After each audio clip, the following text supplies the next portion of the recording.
Hello, I'm Robert T. Smith, host of Support Your Local Podcast. I want to take a moment to remind you to hit that fast forward button. That is, unless you want to hear about something good being done. Anyone who knows me knows that I love bowling. In 2016, I founded the Smith Family Bowling Scholarship Foundation, intended to honor my father's hard work and dedication to community service and award scholarships to youth bowlers throughout the nation. To date, we've awarded well over $15,000 in scholarships. If you are a bowler, know a bowler, have ever seen a bowler, or heard about anyone who has ever seen a video of a bowler, I'd love for you to help promote the SFBSF and its mission. Please go to sfbsf.com and see what we're all about. While you're there, please consider hitting that donate button and helping us make a brighter future for our youth. Again, that's sfbsf.com. Thank you for your time. He stuck his finger in the end of your what?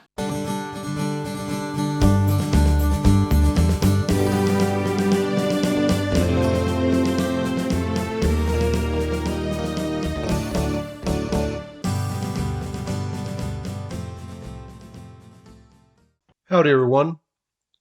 Pull up a chair, kick up your boots, and take a nice sip on a cold sarsaparilla. Sarsaparilla. What? Well, I would write it down, but I don't figure you could read it. Sody pop. It's Support Your Local Podcast, the show where we take a look at the 1969 Western comedy classic, Support Your Local Sheriff, one chapter at a time. I'm Robert Smith, your host, coming to you from beautiful Tombstone. Yes, that one.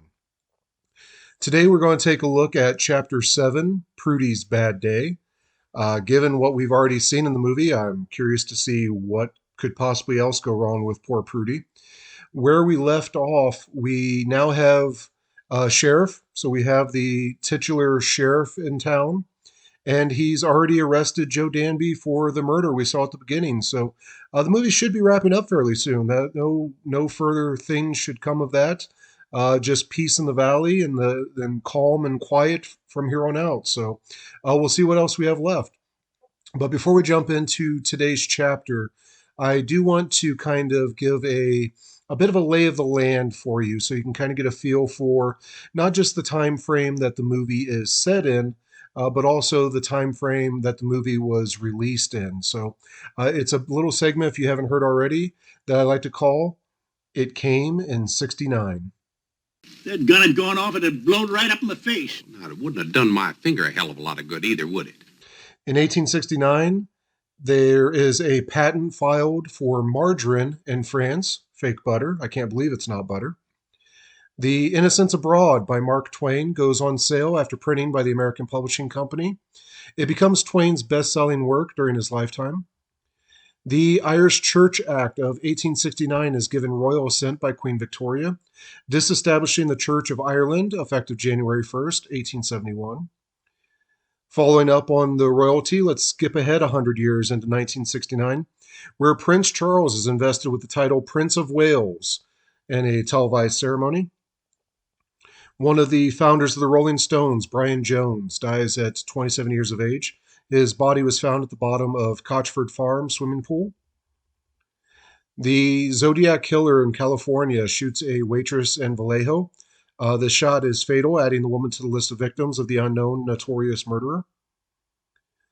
Less than a month after President Nixon implements the removal of U.S. troops in Vietnam, the first U.S. troops leave South Vietnam in Saigon.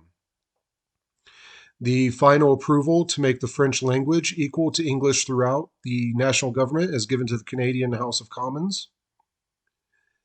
David Bowie, music phenomenon and icon, releases his single Space Oddity. This is a groundbreaking hit supposedly released in conjunction with the moon landing. The New Left and extremist movements from the FBI surfaced, revealing Reagan's plans to destruct the disruption on California's campuses through psychological warfare. This is, of course, Governor Reagan, who had become president, but was just governor of California at the time. And Chappaquiddick, a car driven by Ted Kennedy, plunges off a bridge, leading to the death of the passenger, Mary Jo Coppinch. Kennedy does survive. As we spoke earlier on the David Bowie being in conjunction with the moon landing, Neil Armstrong becomes the first man to walk on the moon. Shout out to Wapakoneta, Ohio, just 10 miles down the road from where I grew up, birthplace of the first man on the moon. And finally, the halfpenny ceases to be legal tender in the United Kingdom. I don't know if this was a top secret covert operation or a diabolical plan by Prince Charles now that he has his Prince of Wales title, but the halfpenny no longer legal tender in Britain. And with that, we come to a close of It Came in 69. Wow! We begin our chapter with Prudy working in the kitchen and presumably for supper. Every time I see this scene, I wonder why she would be wearing that type of a top to make supper in. Um, for those that aren't watching along, which you should be, the movie is free on YouTube, it's free on Pluto. Please, please, please watch along with us so you kind of get a feel for what's going on.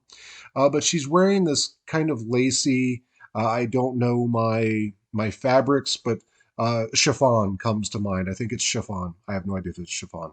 But it's just this lacy top with a dress bottom, and it's full, like full. I mean, she's named Prudy, but it's it's something I would think of as being very prudish. It goes all the way up to her neck, and then it has long sleeves all the way to her wrist. So just not something necessarily that I would think about going in the kitchen and cooking with, especially something as messy as she's making. Maybe now that she is the richest person in the county, as we'll find, maybe she just doesn't care. This is just a disposable shirt. So kind of in a forget your couch method of the Chappelle show. She just puts on a shirt and destroys it and just says, forget it, I'll just buy another one. But anyways, it just seems like it would be so easy to get messy and destroy it. We cut to the dining room where the mayor's offering a drink to the sheriff, and this time the sheriff is taking a true drink, not just water. And the mayor asks if the sheriff has any convictions against drinking, because prior in the movie he had asked for water, and it's a weird question because he's literally he's literally pouring a liquor drink to the sheriff. So if he had any convictions against drinking, may have been a question before he was starting to pour. Just throw that out there. The sheriff makes the joke that he doesn't have any convictions against drinking ever since he gave up his parish, and this takes the mayor off guard. You can see kind of a look of hesitation and shock on the mayor's face, and it's a great little bit because I believe it's the first time that somebody was completely straight faced and said something funny outside of the mayor, Ollie Perkins, played by Harry Morgan, being the one to do it. So that's something that's really kind of reserved for that character throughout this movie. And as the mayor takes pause to find out whether the sheriff was being serious, let's also take a pause to get to know the man behind the mayor, Ollie Perkins, Mr. Harry Morgan, great character actor, in a segment that I call Remember the Name. That's about all I'm going to do the rest of my life is go around remembering your name. And welcome once again to Remember the Name, the segment where we take a little bit of a deeper dive, taking a look at one of our character actors in our movie. Today we're going to look at Mr. Harry Morgan, born April 15th, 1915. We lost him December 7th of 2011, so a nice long life. Harry Morgan, probably most famously known for two different characters. For those of the older generation, he was Officer Bill Gannon in the TV show Dragnet, along with Jack Webb. That ran from 1967 and 1970. That's where I know him from. That's where I was introduced to Harry Morgan. It wasn't this movie. It wasn't any of his other roles. I remember watching Nick at Night, and specifically, I didn't really watch Dragnet per se, but I knew every year at New Year's Eve, Nick at Night would do a top 100 or top 50 TV shows of all time. And one of them in the top 10 pretty routinely was the episode of Dragnet that really was a public service announcement, for lack of a better term, in regards to drugs. And I remember it's the one where the kid gets high and paints his face half blue and thinks that he's a tree. And I remember being, 6, 7 years old. I didn't really know what drugs were, but I knew that I was never going to do them if it made me act like Tree Boy. So for what it was an effective PSA. I'm not sure how well it ages, having to go look back at it, but I distinctly remember that to this day, that episode always showing up on the New Year's Eve countdown. And that's where I knew Harry Morgan from. I knew him as this very dry, straight-faced character that was what he was supposed to be on Dragnet. If anybody's ever seen episodes of that show, that was who that character was supposed to be, and he did it very, very well. People that maybe are a little bit older or a little bit younger than that may also remember him as Colonel Sherman T. Potter from the show MASH. That ran from 1975 to 1983. Obviously, MASH was a huge TV series in the 70s and early 80s. I'm not sure if it still stands this day, but I always hear the record of the finale of MASH being the most watched episode in history. And this is before DVR. This is before replays. More people tuned in to see the finale of MASH than anybody had ever done in the history of television. And he was a part of that. He was a pivotal character. Again, I don't think, in full disclosure, I have never watched a episode of MASH. I've never seen the movie. As big a movie buff as I am, I've never watched the TV show. It just wasn't my bag. But people of that generation, that was huge. That was their kind of outlet to get out some of the frustration and have some comedy leaning in regards to what they were going through post the Vietnam War. I know that MASH is actually about Korea, but things were a little bit fresh. You couldn't exactly make a show about Vietnam and make it a comedy during that time. But ratings were a 60.3 rating, and that is just insane when you take a look at ratings today. Granted, there are far more channels and a lot more content to watch, but to put into perspective that out of every 100 TVs, 60 of them were tuned in watching the MASH finale. That is just insane. Those are the two roles that Mr. Morgan is most famous for. He was in a ton of things. He is a character actor through and through. Been in more than 100 films. Before getting this role in Support Your Local Sheriff, he was no stranger to the Western genre, as many of our character actors in this movie are. Obviously, Westerns were such a huge part of television and films during this era. He has a role in the movie High Noon. He played Ulysses S. Grant in How the West Was Won in 1962. On the TV side, he's been in Gunsmoke, Kentucky Jones. In 1980, he did win an Emmy for his role as Colonel Potter in MASH.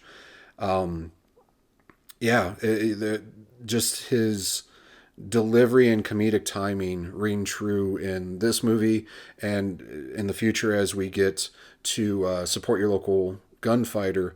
You'll see it continue there for that. But Harry Morgan was already famous as Officer Bill Gannon when he got to this movie. Again, Dragnet ran from 1967 to 1970. So he is just winding up Dragnet when this movie comes out. So that's where people would know him from. The comedic timing was not something that he was quite known for at that point.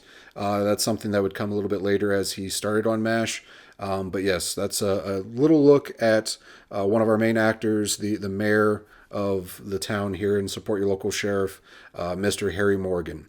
And this has been Remember the Name. You tell him I remember his name. And we're back. So the mayor sits down and he agrees to let Jake be the deputy. And the two of them discuss the needs for a judge in the town. Apparently there wasn't one prior to that. There wasn't a need for one, obviously. We cut back to Prudy putting some biscuits in the oven.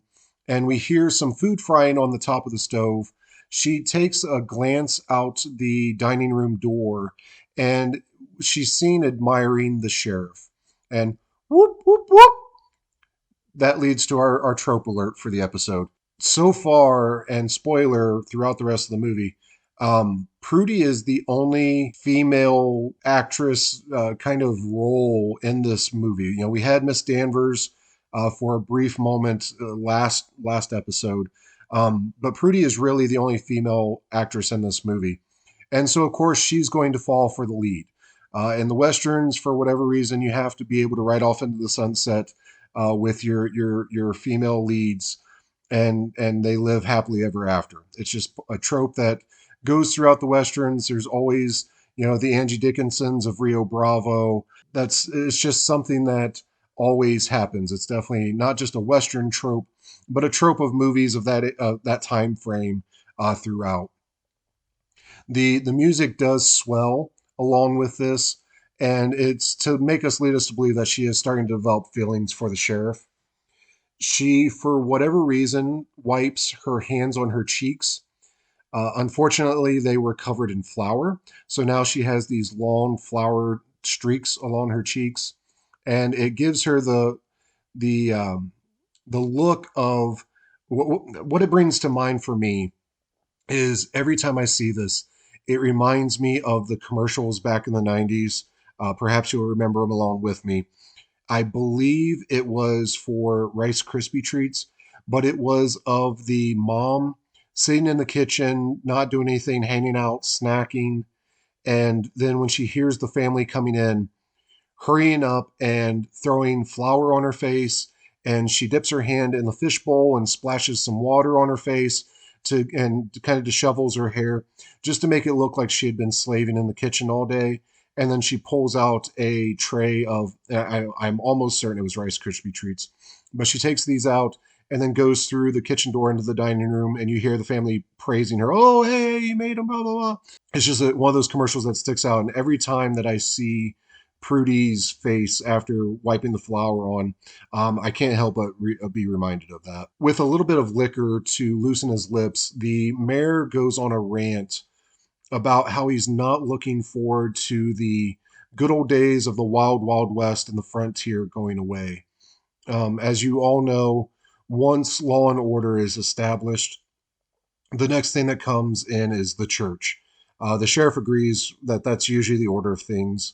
That's how it happens even in today's day and age. You got to watch out for that pesky church, I tell you. But then comes the church bazaars, and then the women start forming committees and running off the ladies of Madame Orr's house, and maybe some of those ladies will even go and get married off, or as the mayor says, even worse. And it makes me wonder what exactly is even worse? Question mark.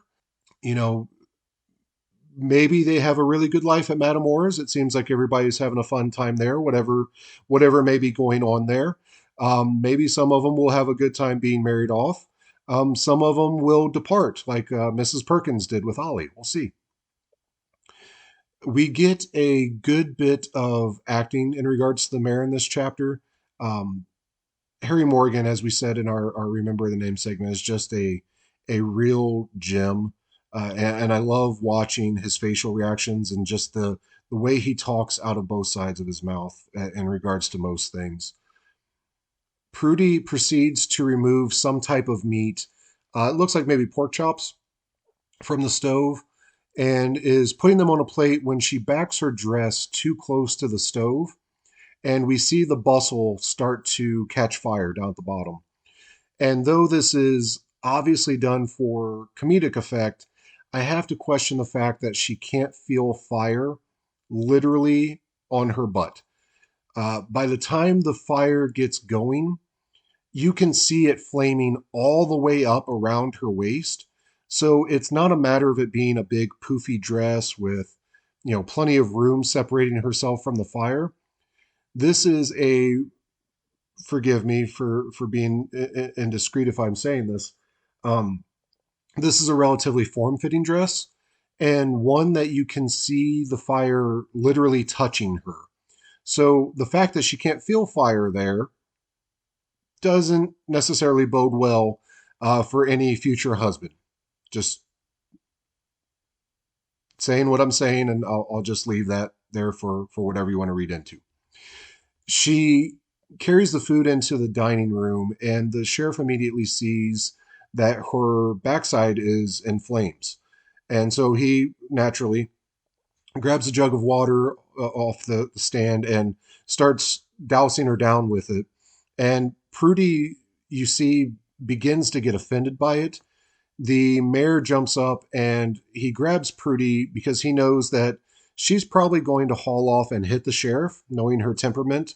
And just, I mean, we know that just from what we've seen with the Muddy Town brawl and things elsewise. And the mayor tries to get her attention to what's going on by screaming, "Prudy, you're on fire."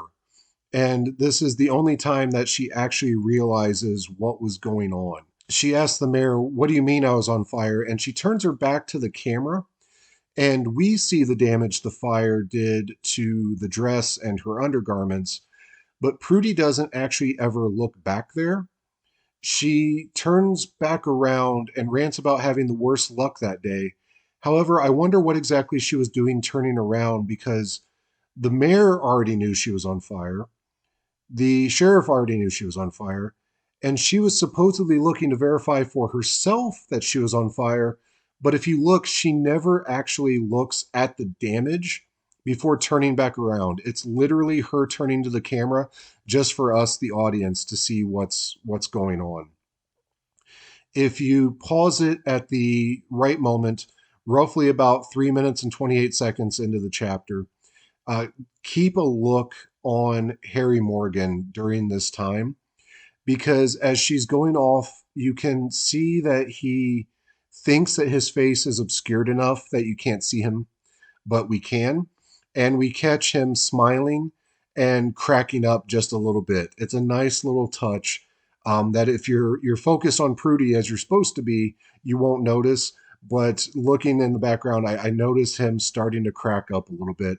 And this is a nice break of character, especially coming from Harry Morgan, who is just so awesome, so excellent at playing the straight-faced character.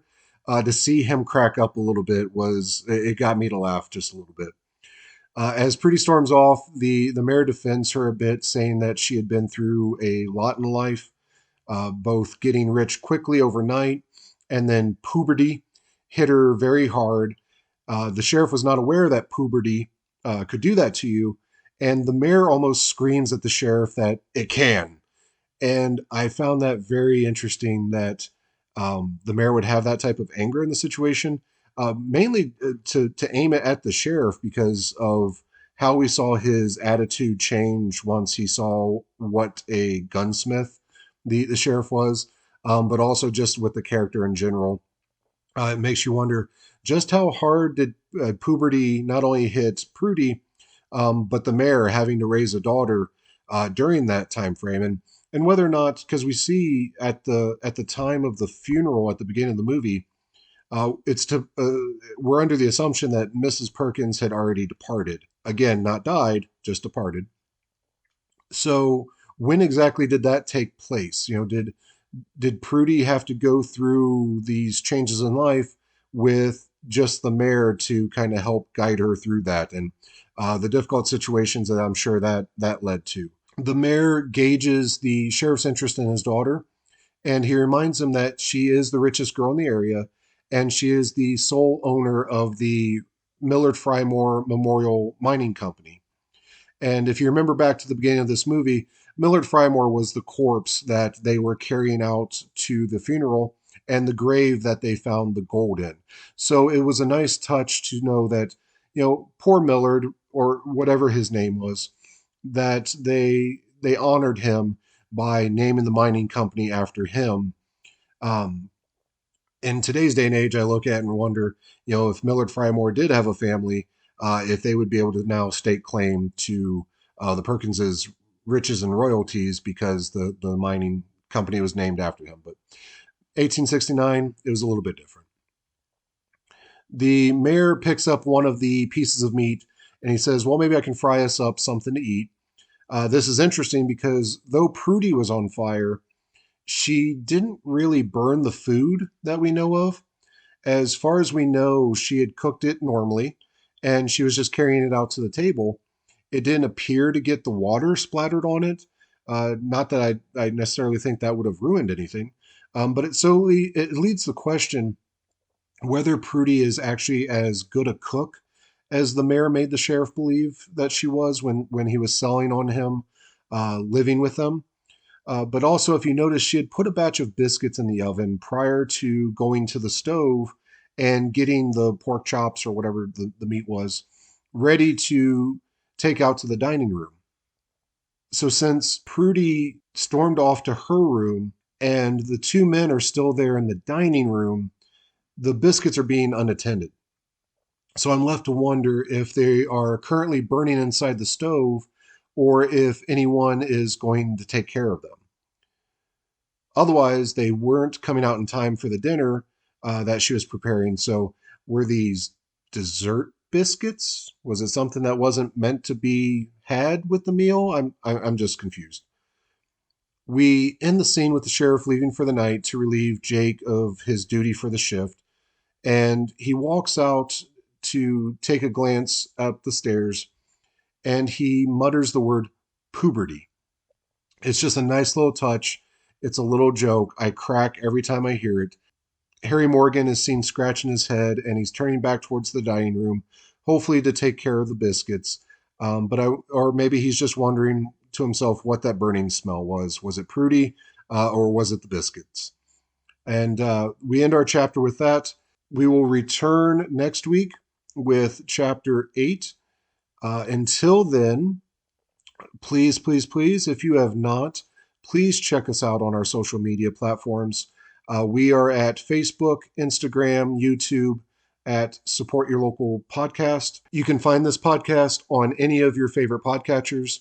We're on Spotify, Anchor, Overcast, Google, Apple, you name it, you can find us there. Don't want to search for us, that's fine. Just go to supportyourlocalpodcast.com. It'll take you directly to our episodes. That's where you'll also find any upcoming bonus content, any updates that may happen. Definitely on our social media. Look forward here soon for some announcements on what we're going to be doing here in the future. Until then, please take the time to like and subscribe to us. Rate and review us as well. That helps us immensely get it moved up in the rankings. I am so excited to see this little podcast that could grow and grow and grow each week. I'm so thankful for everybody that is listening to us and letting their friends know about us. We are, as of this week, we are officially uploaded and present on moviesbyminutes.com. I was so excited to get that announcement and see that on Facebook. So if you go there, you will find us. You will also find upwards of another 213, 214 other movies and other podcasts where their hosts have gone through their movies either chapter by chapter like we do or predominantly minute by minute. So if you like this format, even if you don't like this and you don't like this format, there may be bigger, better things. There may be similar things that you'll find on moviesbyminutes.com. So check that out. See if your favorite movie has been taken and reviewed. Make sure you subscribe to them. Check those out. In the meantime, I'm going to try to start to do a recommendation every week. So something that I personally listen to that I would like other people to check out. As those of you that listened last week, I just got back from Vegas with the National Bowling Tournament, the USBC Open. And while I was there, I was bowling with my beloved Wolber family from back home in Ohio. And I got to talking with Jay, my good buddy Jay. Shout out to Jay if he's listening. And I found out that he found out that I was doing a podcast, which he wasn't aware of. And I found out that he's doing a podcast that I wasn't aware of. So it was a cool little moment to catch up with everybody and to find out that, hey, we're doing similar things. So I want to give a shout out to Cryptids of the Corn. If you are into conspiracy theories, if you are into the paranormal If you're into things like Bigfoot, um, anything like that, any type of local history of hauntings or monsters, things like that, this, ladies and gentlemen, is the podcast that you want to check out. It is Cryptids of the Corn. I can't recommend it highly enough. Jay and his friends are doing a great job in doing that. Since finding that out, I've checked out about 5 or 6 episodes whenever I can. Definitely give them a listen, give them a holler, tell them that Robert sent you. But that will be my recommendation for the week. But until then, please, please, please keep checking us out. Keep staying in there, giving us a listen. If you haven't already, check out the movie. Support your local sheriff. Support your local gunfighter is also available wherever you find this, but it is available now free on YouTube. It is currently, as of this recording, free on Pluto TV. No excuse not to go check it out. My good friend Harry Reid, shout out to Harry if you're listening. He finally bit the bullet and watched the movie for me, just to say that he did, and I appreciate that. But he'll tell you it's worth a watch. It's not everybody's cup of tea. It is a old movie. It is an old western. It is a kind of corny comedy, but it is worth a watch. So you'll get to see what we're going over chapter by chapter by going along with us. So check out the movie. But until then, I appreciate your time. Thank you for your time. And as always, support your local podcast. He stuck his finger in the end of your what?